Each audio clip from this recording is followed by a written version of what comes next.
Hi everybody, old guy here. I cannot remember the last novel I read where every 100 pages or so I looked up and went, huh? Probably Finnegan's Wake, but I sure didn't make it past 100 pages of that, and frankly, I have no idea why I kept up with this one. I suppose it's due to a reputation as being cutting edge for its time. I mean, it was published in 1966, and that the main character is the model for John McClane in Die Hard. Well, no. The main character is actually Joe Leland, a former cop turned detective who is hired by the recently widowed Norma to find out why she is recently widowed.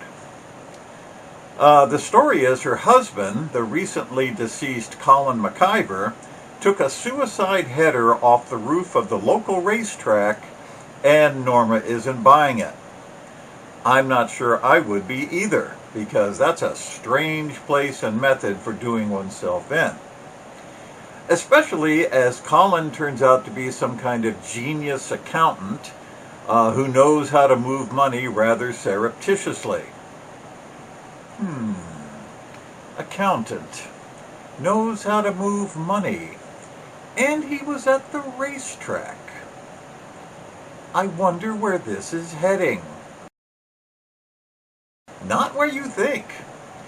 Not even close. This is one thing I have to give this novel a lot of credit for. It hides rather well the true reasons for the events.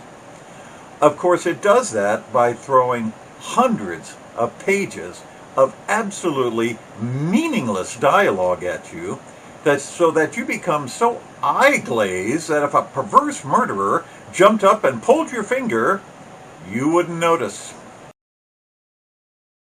There are conversations between Norma and Joe and Norma's therapist, Dr. Wendell Roberts, Joe and his sort of ex-wife, Karen, and Joe and various mothers and ex-wives and police and whatnot, none of which you can make heads or tails.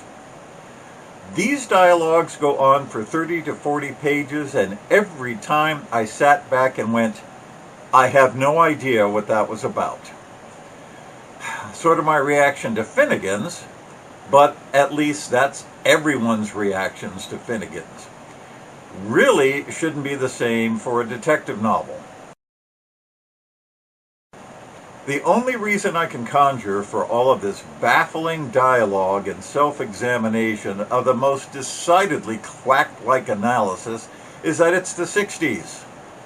You know, the 60s, we're in the first true wave of psychoanalysis and therapists, and everyone has their own idea of what makes people tick, and the best way to sound learned and insightful is to throw out a bunch of psychological gobbledygook and then look sage.